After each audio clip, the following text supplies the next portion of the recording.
Bonsoir, installez-vous confortablement, fermez les yeux et prenez une profonde inspiration. Sentez l'air remplir vos poumons, puis expirez lentement, très lentement.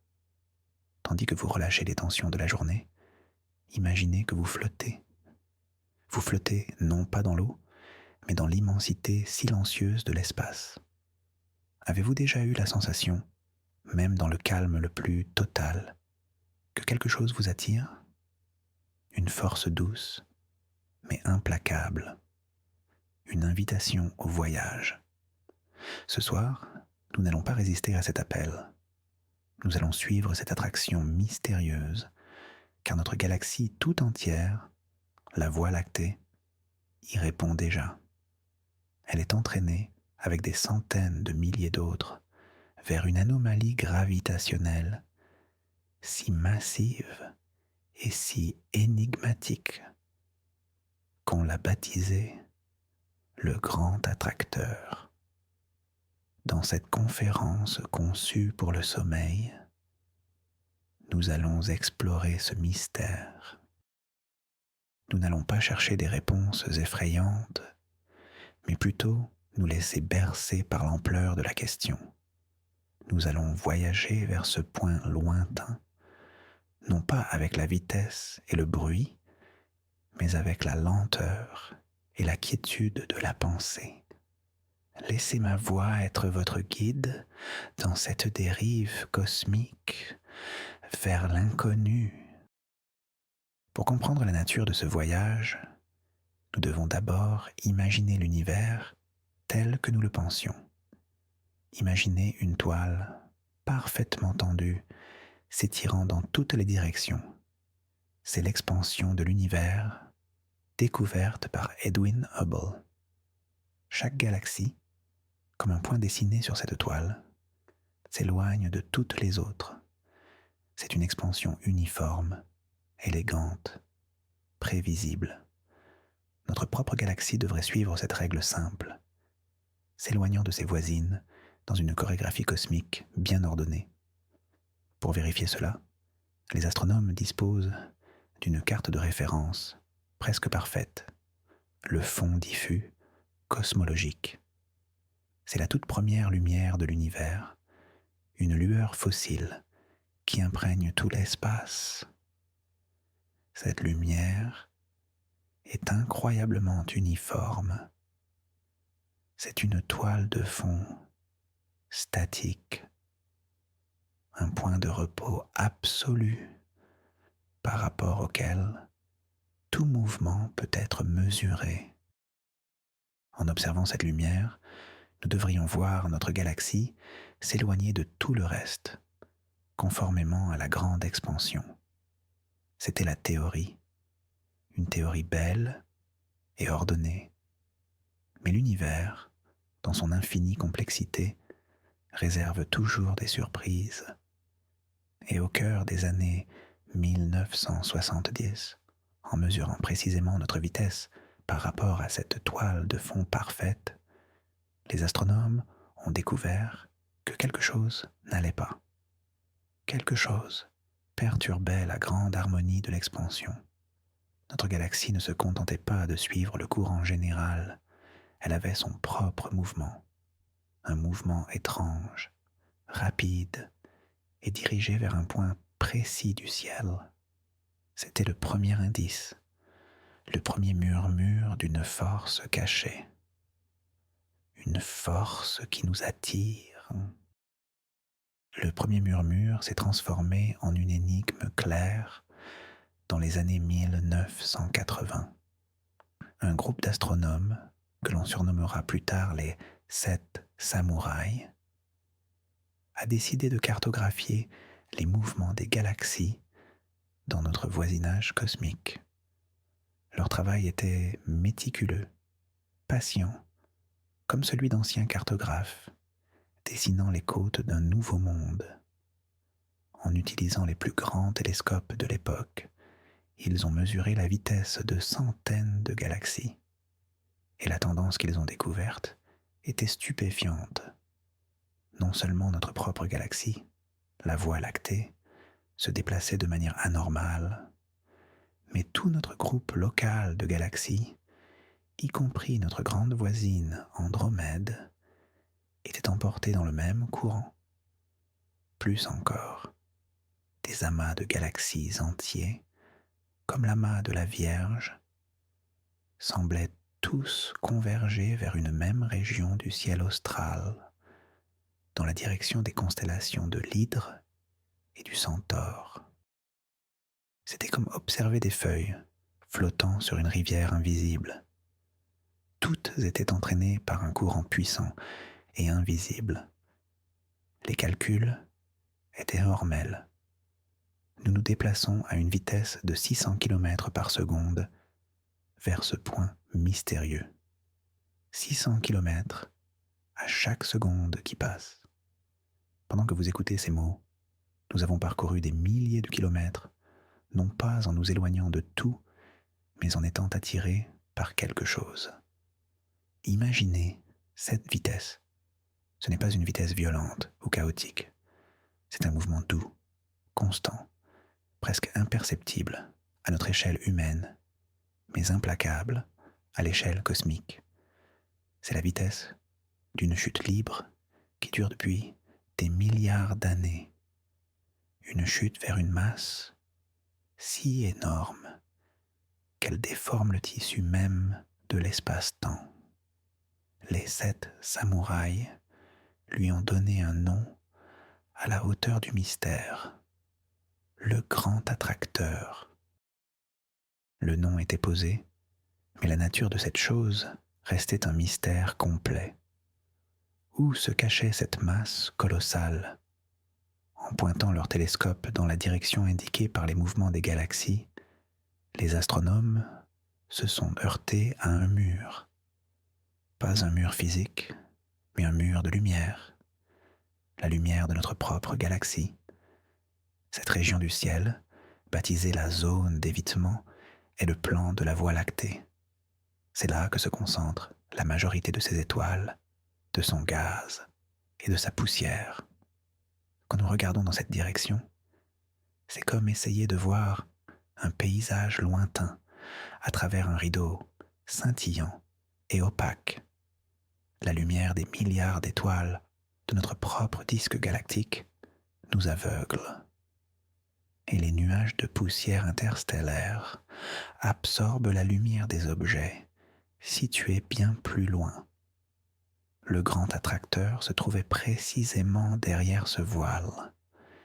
C'était une coïncidence cosmique incroyablement frustrante.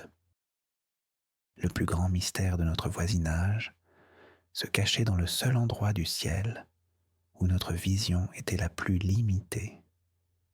C'était comme si l'univers nous jouait un tour, nous montrant l'effet d'une cause, tout en dissimulant cette cause à nos yeux. Pendant des années, la zone d'évitement a été une frontière infranchissable pour les télescopes optiques. Les astronomes pouvaient sentir la présence du grand attracteur, comme on sent la chaleur d'un feu de l'autre côté d'un mur, mais ils ne pouvaient pas le voir. Cette impossibilité n'a fait qu'amplifier le mystère et alimenter les spéculations les plus folles. Qu'y avait-il derrière ce rideau d'étoiles? Une concentration de matière si dense qu'elle défiait l'imagination? Une structure inconnue, obéissant à des lois physiques nouvelles? Pour le découvrir, il fallait trouver un moyen de regarder à travers le voile. L'impossibilité de voir avec la lumière visible a forcé les astronomes à devenir plus créatifs. Si nos yeux ne pouvaient pas percer le voile, peut-être que d'autres formes de vision le pourraient. Ils se sont tournés vers d'autres longueurs d'onde de la lumière, celles qui ne sont pas aussi facilement arrêtées par la poussière et le gaz. Ils ont commencé à utiliser des radiotélescopes, ces immenses antennes paraboliques tournées vers le ciel, écoutant les murmures de l'univers. Les ondes radio, beaucoup plus longues que celles de la lumière visible, peuvent traverser les nuages de poussière galactique comme un son grave traverse un mur. Lentement, patiemment, les radiotélescopes ont commencé à cartographier ce qui se cachait dans la zone d'évitement. Et ils ont commencé à trouver des choses, des galaxies, des centaines, puis des milliers de galaxies, jusqu'alors inconnues. C'était comme découvrir un continent caché derrière un brouillard permanent. Puis sont venus les télescopes infrarouges, capables de détecter la chaleur émise par les étoiles et les galaxies. L'infrarouge aussi pouvait percer la poussière.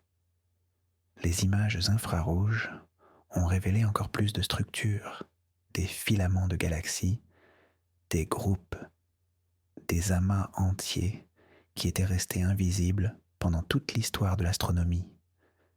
La carte de l'univers derrière notre galaxie commençait à prendre forme. Et au cœur de cette nouvelle carte, exactement là où les calculs le prédisaient, se trouvait une concentration spectaculaire de galaxies. On l'a appelée l'amas de Norma. C'était une découverte capitale.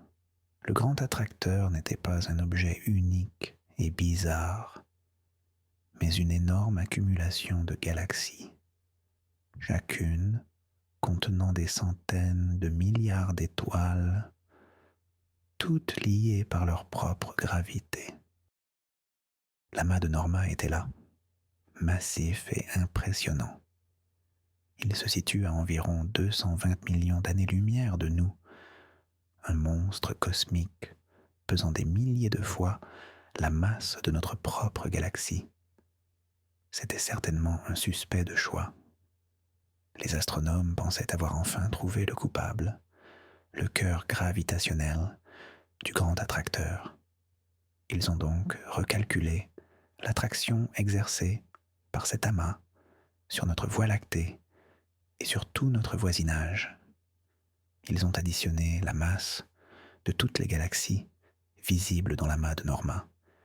Ils ont estimé la masse de son gaz chaud et même la contribution de la matière noire qu'il devait contenir. Et le résultat fut à la fois une confirmation et une nouvelle déception. Oui, l'amas de Norma exerçait une attraction gravitationnelle considérable. Il était responsable d'une partie significative de notre mouvement, mais il n'était pas assez massif. Pas assez pour expliquer la totalité des 600 km par seconde. Il manquait encore une grande partie de la masse. Le mystère n'était pas résolu, il était seulement devenu plus complexe. Le grand attracteur n'était pas seulement l'amas de Norma, c'était l'amas de Norma et autre chose, quelque chose d'encore plus grand, de plus diffus, peut-être de plus fondamental. La recherche devait continuer. Les astronomes ont compris qu'ils ne cherchaient pas une chose, mais une structure. Ils ont réalisé que les galaxies ne sont pas réparties au hasard dans l'univers. Elles sont organisées. Elles forment des filaments, des murs et des superamas, séparés par d'immenses régions vides. Le grand attracteur devait être l'un de ces nœuds majeurs dans la toile cosmique, un carrefour gravitationnel où convergent les autoroutes de la matière. Cette nouvelle perspective a changé la façon dont les scientifiques voyaient l'univers. Ils ont cessé de chercher un objet unique pour se concentrer sur la cartographie de la structure à grande échelle elle-même. Imaginez l'univers non pas comme un espace rempli de points, mais comme un paysage avec des montagnes, des vallées et des bassins versants. La gravité sculpte ce paysage. Les superamas de galaxies sont les grandes chaînes de montagnes et les vides sont les immenses vallées. Dans ce paysage, chaque galaxie y compris la nôtre, suit les lignes de pente. Elle s'écoule le long des filaments de matière, comme l'eau s'écoule dans un ruisseau, qui se jette dans une rivière, qui elle-même se jette dans un grand fleuve. Le grand attracteur est l'endroit où le fleuve cosmique que nous habitons se jette dans un océan gravitationnel encore plus vaste. Notre mouvement n'est pas une simple attraction vers un point, c'est notre participation à un flux cosmique généralisé. Nous ne tombons pas, nous nous écoulons. Cette vision est beaucoup plus douce, plus organique. Elle a mené à une découverte encore plus profonde au début des années 2010. Une équipe d'astronomes, dirigée par Brent Tully, a développé une nouvelle méthode pour cartographier ce paysage cosmique. Ils n'ont pas seulement regardé où se trouvaient les galaxies, mais comment elles se déplaçaient. En soustrayant le mouvement d'expansion générale de l'univers du mouvement de chaque galaxie, ils ont pu isoler leurs mouvements propres, leurs vitesses particulières. C'est ainsi qu'ils ont pu tracer les courants et les bassins versants de notre coin de l'univers. Le résultat de cette cartographie a redéfini notre adresse cosmique. Le résultat fut une carte tridimensionnelle spectaculaire de notre environnement cosmique, révélant les frontières du bassin gravitationnel auquel nous appartenons. Cette structure est si vaste qu'elle contient 100 000 galaxies s'étendant sur plus de 500 millions d'années-lumière. Les cartographes cosmiques lui ont donné un nom hawaïen, Laniakea. Laniakea signifie « cieux immenses » ou « horizon céleste incommensurable » et le nom est parfaitement approprié. Laniakea est notre foyer. Ce n'est pas une structure physiquement liée comme un amas de galaxies où les galaxies orbitent les unes autour des autres. C'est une définition basée sur le mouvement.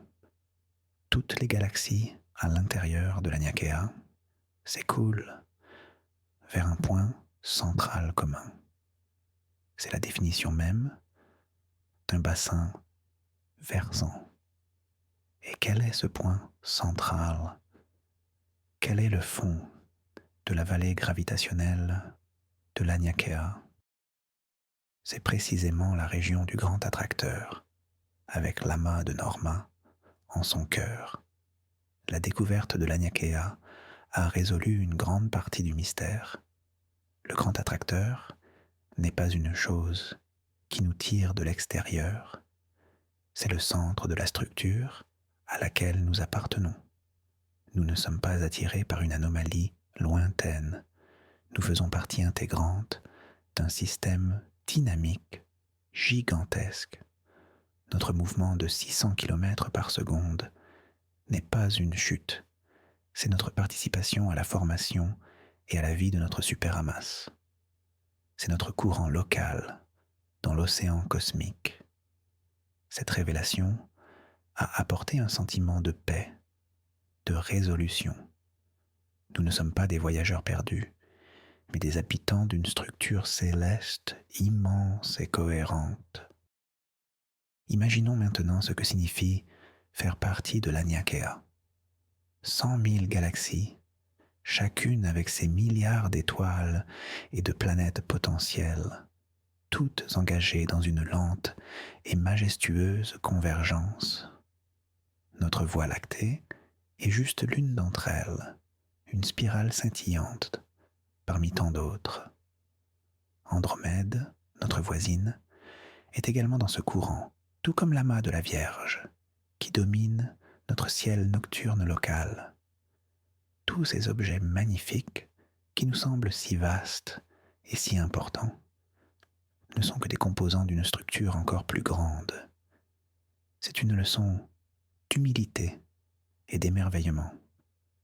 Nous pensions être dans le superamas de la Vierge, mais Laniakea a montré que le superamas de la Vierge n'est lui-même qu'un bras secondaire de cette entité beaucoup plus vaste.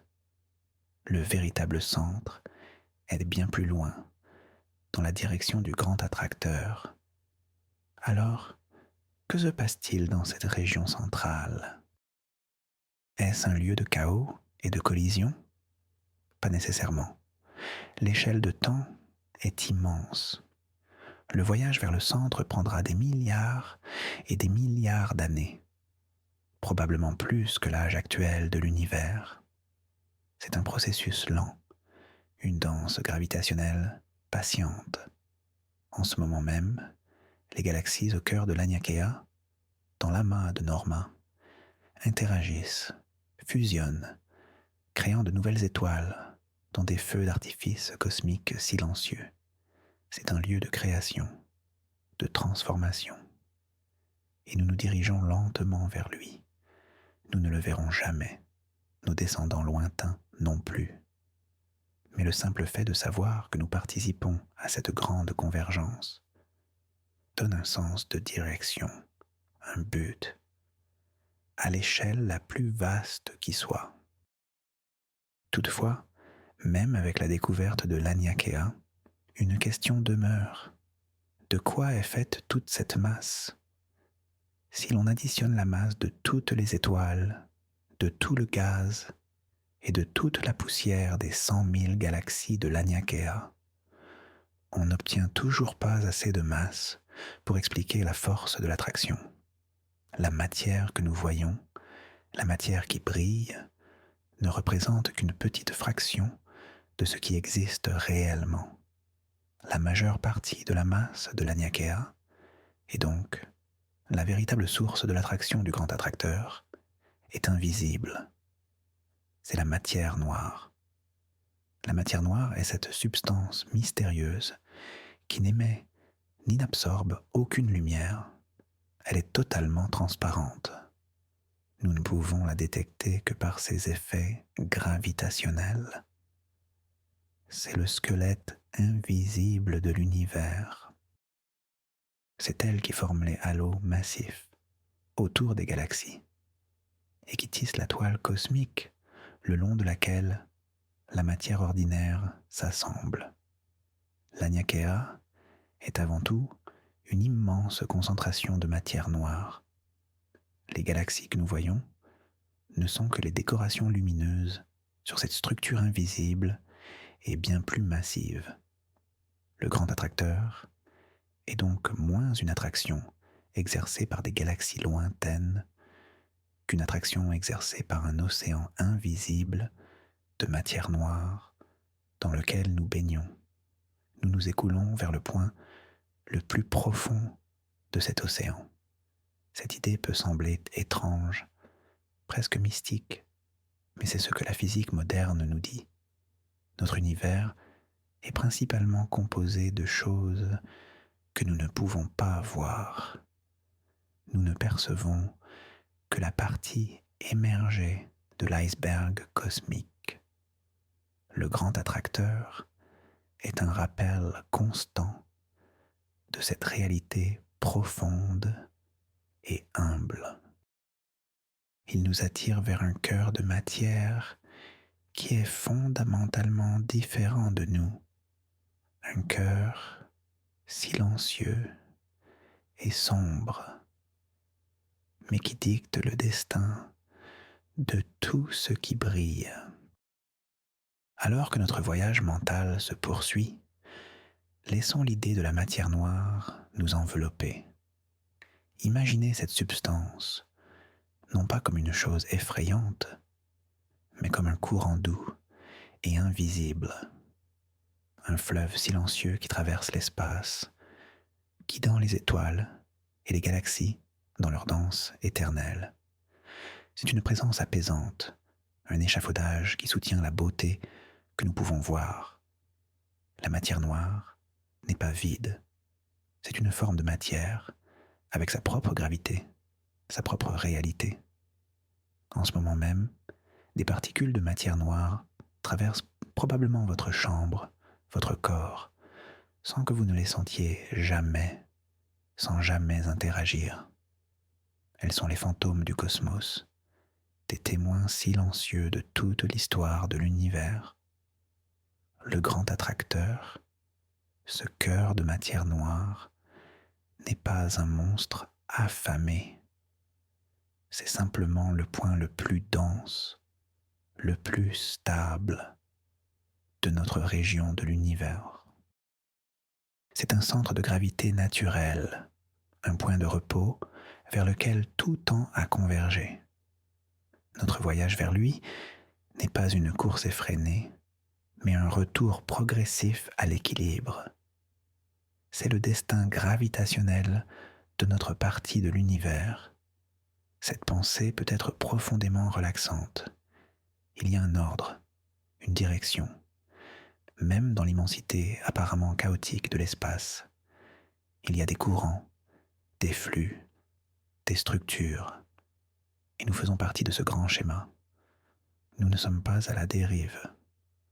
Nous sommes guidés par une force invisible qui a sculpté les galaxies et les superamas depuis le début des temps. Maintenant, poussons l'exploration un peu plus loin.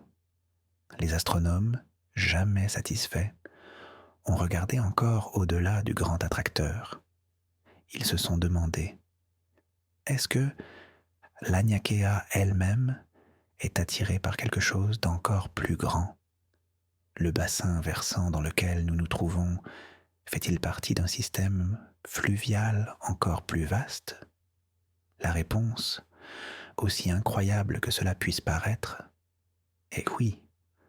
En cartographiant les mouvements à une échelle encore plus grande, ils ont découvert une autre concentration de masse, encore plus gigantesque, située bien au-delà du grand attracteur. C'est le superamas de Shapley.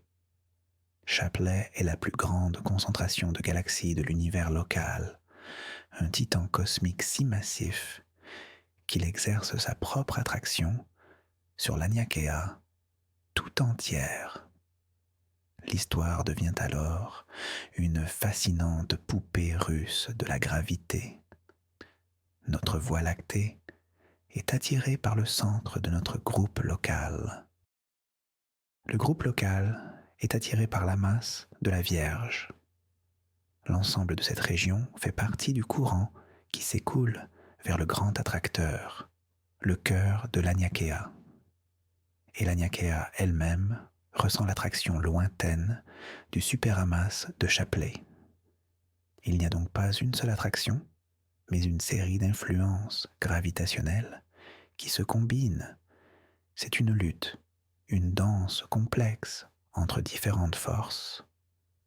Le grand attracteur nous tire dans une direction, mais le superamas de Shapley nous tire aussi un peu plus loin dans la même direction générale.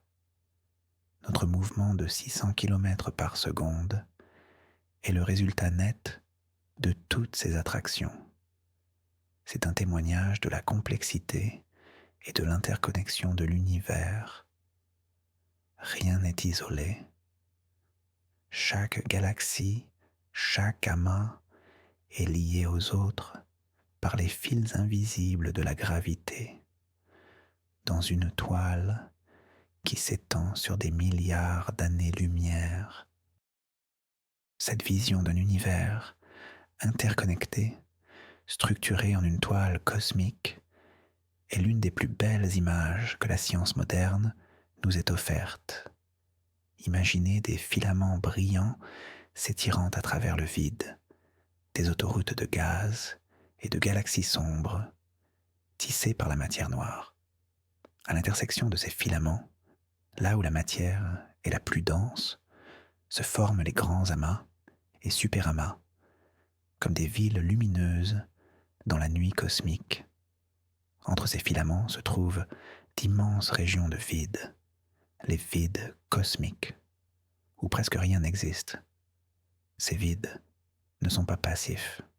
Ils exercent une sorte de poussée, non pas par une force de répulsion, mais simplement par leur manque de gravité.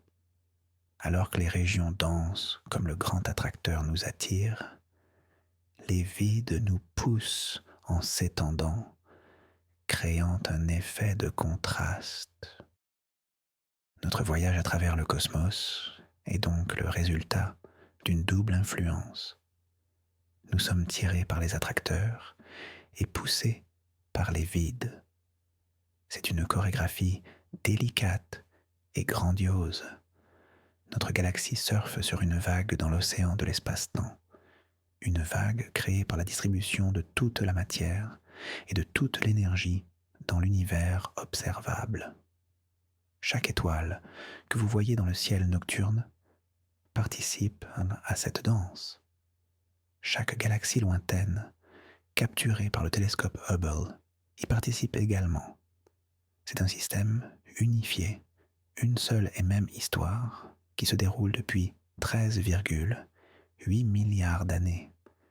Et en ce moment, alors que vous vous détendez et que votre respiration devient plus profonde, vous faites également partie de cette danse. Votre propre corps, fait de poussière d'étoiles, suit ce courant cosmique vers le grand attracteur.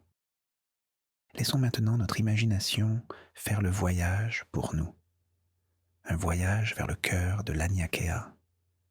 Qu'est-ce que nous verrions si nous pouvions nous déplacer le long de ce courant cosmique? Au début, le paysage serait familier.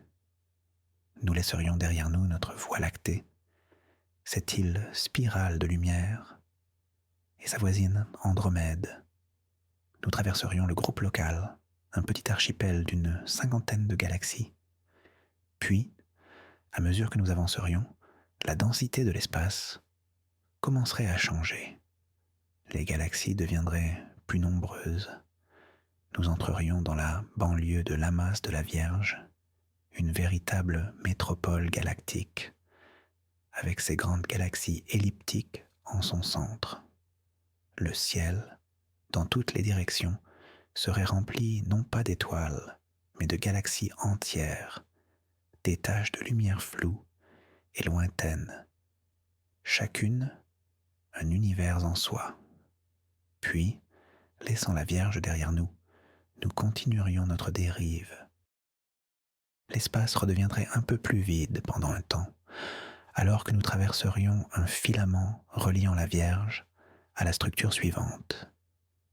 Et puis, à l'horizon, une lueur commencerait à grandir, une concentration de lumière de plus en plus intense. Nous approcherions du cœur du grand attracteur, la masse de Norma. Le nombre de galaxies deviendrait écrasant. Des spirales, des elliptiques, des lenticulaires, toutes beaucoup plus proches les unes des autres que dans notre voisinage. Leurs halos de matière noire commenceraient à se chevaucher, à fusionner. Les forces de marée gravitationnelle déformeraient les galaxies les plus proches, arrachant des queues d'étoiles et de gaz qui s'étireraient comme des ponts entre les îles de lumière. Au cœur de la masse de Norma, le spectacle serait à la fois magnifique et terrible. C'est un lieu de création et de destruction. Les collisions entre galaxies y sont fréquentes. Imaginez deux univers insulaires, chacun avec ses centaines de milliards d'étoiles, passant l'un à travers l'autre. Les étoiles elles-mêmes entrent rarement en collision. L'espace entre elles est trop grand. Mais les immenses nuages de gaz et de poussière des deux galaxies se heurtent violemment. Ce choc comprime le gaz et déclenche une vague de formation d'étoiles. Des milliards de nouvelles étoiles, bleues et chaudes, s'allumeraient en même temps, dans un sursaut de lumière qui illuminerait tout l'amas. Ces galaxies en fusion sont appelées des galaxies starburst. Elles brillent d'une lumière intense pendant quelques centaines de millions d'années, avant de consommer tout leur gaz et de s'éteindre lentement. devenant des galaxies elliptiques géantes, remplies de vieilles étoiles rouges. Le centre de la masse de Norma est un cimetière et une nurserie de galaxies. C'est là que la matière est recyclée à l'échelle la plus vaste. Au centre de la galaxie, la plus massive de la main, se trouverait un trou noir supermassif, des milliards de fois plus lourd que notre Soleil, dévorant tout gaz ou toute étoile qui s'approche trop près. C'est un lieu d'une activité intense, d'une énergie colossale, mais à cause de la distance et des échelles de temps. Tout cela se déroule dans un silence absolu, comme un ballet majestueux et silencieux. C'est vers ce lieu de transformation que notre galaxie se dirige, non pas pour être détruite, mais pour un jour, dans un avenir incroyablement lointain, participer à cette grande danse de création. Et pourtant, malgré toutes ces découvertes, le mystère du grand attracteur n'est pas entièrement clos. La science est un processus de raffinement constant. Même en combinant l'attraction de l'Aniakea et celle du superamas de Shapley, il subsiste de petites divergences entre le mouvement prédit et le mouvement observé. Certains astronomes pensent qu'il pourrait y avoir d'autres structures, peut-être encore plus grandes ou cachées dans d'autres zones d'évitement, qui contribuent au courant. D'autres explorent des idées plus radicales. Peut-être que notre compréhension de la gravité à très grande échelle n'est pas parfaite. Peut-être que la matière noire a des propriétés que nous n'avons pas encore découvertes. Peut-être que l'énergie noire, cette force mystérieuse qui accélère l'expansion de l'univers, joue un rôle plus complexe dans les structures locales. L'existence de ces questions non résolues n'est pas un échec. C'est la beauté même de la science. Chaque réponse ouvre la porte à de nouvelles questions, plus profondes. Le grand attracteur a été une clé qui nous a permis d'ouvrir la porte de l'Aniakea et de la toile cosmique. Mais derrière cette porte, il y en a d'autres, menant à des mystères encore plus grands.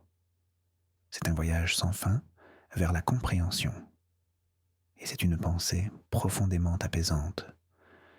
L'univers sera toujours plus grand, plus étrange et plus merveilleux que ce que nous pouvons imaginer. Il y aura toujours de nouveaux horizons à explorer, de nouvelles énigmes pour bercer notre curiosité et nos rêves. Cette notion d'un mystère qui demeure est une invitation au lâcher-prise.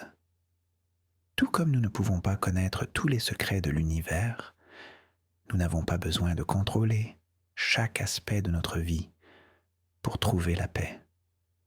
Le voyage de notre galaxie vers le grand attracteur est hors de notre contrôle. C'est une force de la nature, une partie du tissu de la réalité. Nous pouvons l'observer, l'étudier, nous en émerveiller, mais nous ne pouvons pas le changer. Et il y a une grande liberté dans cette acceptation. En acceptant ce grand mouvement cosmique, nous pouvons peut-être plus facilement accepter les courants de notre propre vie. Il y a des forces, des événements qui nous entraînent dans des directions que nous n'avions pas prévues. Parfois, la meilleure chose à faire n'est pas de lutter contre le courant, mais de comprendre sa nature et de naviguer avec lui. L'histoire du grand attracteur est une métaphore de cela. Les astronomes ont commencé par être déconcertés par un mouvement qu'ils ne comprenaient pas. Ils ont lutté contre ce paradoxe. Mais en l'étudiant, en l'acceptant comme une donnée réelle, ils ont découvert une image de l'univers beaucoup plus riche et plus belle qu'ils ne l'avaient imaginé. Le problème est devenu une porte. L'anomalie est devenue la clé d'une nouvelle compréhension. De la même manière, les défis et les incertitudes de notre vie peuvent être des portes vers une compréhension plus profonde de nous-mêmes et du monde qui nous entoure. Alors que nous approchons de la fin de notre voyage, revenons à notre point de départ. Vous, flottant dans le silence de votre chambre, qui est aussi un vaisseau spatial, naviguant à travers le cosmos. Ce mouvement de 600 km par seconde est réel. Il se produit en ce moment même. Il ne vous perturbe pas, vous ne le sentez pas, car tout ce qui vous entoure, la Terre, le Soleil, le système solaire tout entier, participe au même mouvement. C'est un mouvement partagé. Vous n'êtes pas seul dans ce courant. Nous sommes tous ensemble dans ce voyage. Chaque être humain, chaque animal, chaque plante sur cette planète est un passager de la Voie lactée, elle-même passagère du courant de la Nyakea. Il y a une profonde connexion dans cette idée. Les frontières que nous traçons sur Terre semblent si insignifiantes face à ce destin commun. Nous partageons tous la même adresse cosmique, le même voyage vers le même horizon lointain et mystérieux. C'est un rappel que nous faisons partie de quelque chose de bien plus grand que nous-mêmes. Nos vies individuelles, avec leurs joies et leurs peines, sont des étincelles de conscience à l'intérieur de ce grand fleuve cosmique. Et chaque étincelle est précieuse. Chaque rêve, chaque pensée, chaque souffle est une partie de l'expérience de l'univers. Le grand attracteur, en fin de compte, n'est pas seulement une destination. C'est un miroir. Il nous renvoie à l'image de notre propre place dans l'immensité et la beauté de notre propre existence, éphémère et connectée. Le voyage de la lumière elle-même nous offre une dernière méditation, la lumière de la masse de Norma, le cœur du grand attracteur, mais plus de 200 millions d'années pour nous parvenir. La lumière que nos télescopes captent aujourd'hui a commencé son voyage à l'époque où les premiers dinosaures marchaient sur la Terre. Quand nous regardons le grand attracteur, nous regardons dans le passé profond. Nous voyons ces galaxies, non pas comme elles sont aujourd'hui, mais comme elles étaient il y a 200 millions d'années. Et de la même manière, si un observateur hypothétique dans la masse de Norma regardait notre galaxie aujourd'hui avec un télescope incroyablement puissant, il ne verrait pas nos villes, ni même les humains. Il verrait la Voie lactée telle qu'elle était à l'ère des dinosaures. Le temps et l'espace sont intimement liés. Chaque regard vers le ciel est un voyage dans le temps. C'est une pensée qui peut dissoudre les angoisses du présent. Nos soucis actuels, si importants à notre échelle, font partie d'une histoire qui s'étend sur des éons. Le temps, comme l'espace, est un fleuve, et nous ne sommes qu'à un point de ce fleuve. Le passé est en amont, le futur en aval, et le présent est ce moment de conscience flottant dans le courant. En pensant au grand attracteur, nous pouvons sentir l'immensité de ce fleuve temporel et trouver la paix dans notre propre petit moment. L'histoire du grand attracteur n'est pas seulement une histoire de science, c'est une histoire humaine. C'est l'histoire de notre curiosité insatiable, de notre désir de comprendre notre place dans le cosmos. C'est l'histoire de décennies de travail patient, de collaboration internationale, de scientifiques construisant sur les découvertes de ceux qui les ont précédés. Les sept samouraïs, Brent Tully et son équipe, et d'innombrables autres astronomes, techniciens et ingénieurs ont consacré leur vie à dessiner cette carte. Ils ont passé des nuits blanches dans des observatoires froids, au sommet de montagnes, à collecter des photons de lumière venus de millions d'années-lumière. Ils ont écrit des milliers de lignes de code pour analyser des données complexes. Ils ont débattu, argumenté et finalement convergé vers une nouvelle image de la réalité. C'est un témoignage de ce que l'esprit humain peut accomplir lorsqu'il est tourné vers l'exploration et la découverte plutôt que vers le conflit. Chaque fois que nous levons les yeux vers le ciel, nous nous connectons à cette longue tradition d'émerveillement qui remonte aux premiers humains qui ont dessiné des constellations sur les parois des grottes. L'attraction du grand attracteur est aussi une métaphore de l'attraction de la connaissance, cette force qui nous pousse toujours plus loin dans l'inconnu, à la recherche de la lumière et de la compréhension. Et c'est une force qui peut nous guider, nous aussi, dans nos propres vies. Finalement, alors que votre corps s'alourdit et que votre esprit dérive doucement vers le sommeil, laissons le grand attracteur devenir une dernière métaphore, la métaphore du sommeil lui-même. Tout au long de la journée, notre esprit est actif, s'éloignant de son centre dans toutes les directions, suivant les 1001 distractions du monde éveillé. Nous sommes en expansion, tout comme l'univers. Mais à la fin de la journée, une force douce commence à se faire sentir. Une attraction vers le repos, vers le silence intérieur. C'est l'attraction du sommeil. Comme le grand attracteur, elle nous tire vers un point de gravité central, un lieu de calme et de régénération. Nous ne luttons pas contre cette attraction. Nous nous y abandonnons. Nous laissons le courant nous emporter.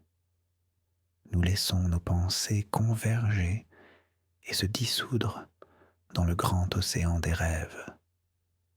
C'est un voyage quotidien, un retour à la source.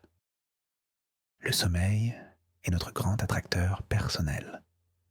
Il nous ramène à notre centre. Il répare notre esprit et notre corps. Et il nous prépare pour le prochain cycle d'expansion, le lendemain. Alors, n'ayez pas peur de ce voyage. Laissez-vous attirer. Laissez-vous couler dans les profondeurs apaisantes du repos. L'univers veille sur vous pendant votre sommeil, poursuivant sa danse silencieuse et majestueuse. Et vous faites partie de cette danse. Vous êtes en sécurité. Vous êtes à votre place. Le voyage que nous avons fait ce soir n'était pas seulement à travers l'espace, mais à travers les idées. Nous avons voyagé d'une simple anomalie dans la vitesse d'une galaxie à la découverte d'une structure de 100 000 galaxies que nous appelons notre foyer. Nous avons touché du doigt le mystère de la matière noire, ce squelette invisible qui soutient le cosmos. Nous avons vu comment la science progresse, non pas en ligne droite, mais par des détours, des surprises et des révélations qui changent notre perception de la réalité.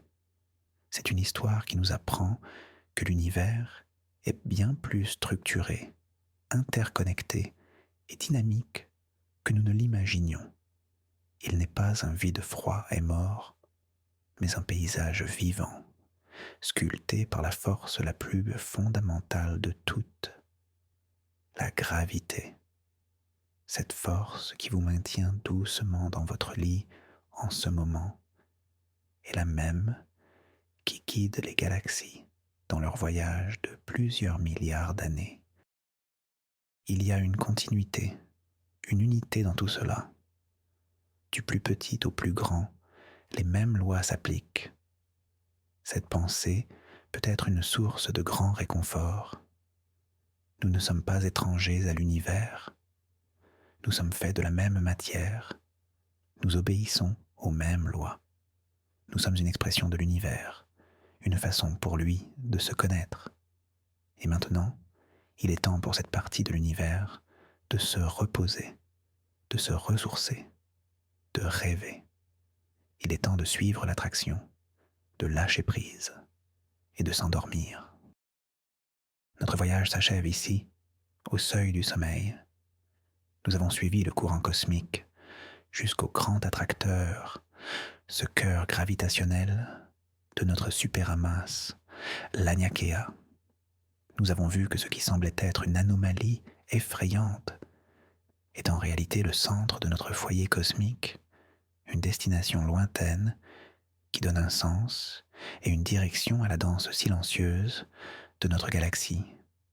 Nous avons appris que l'univers visible n'est qu'une infime partie de la réalité et que la matière noire tisse la toile qui nous soutient tous.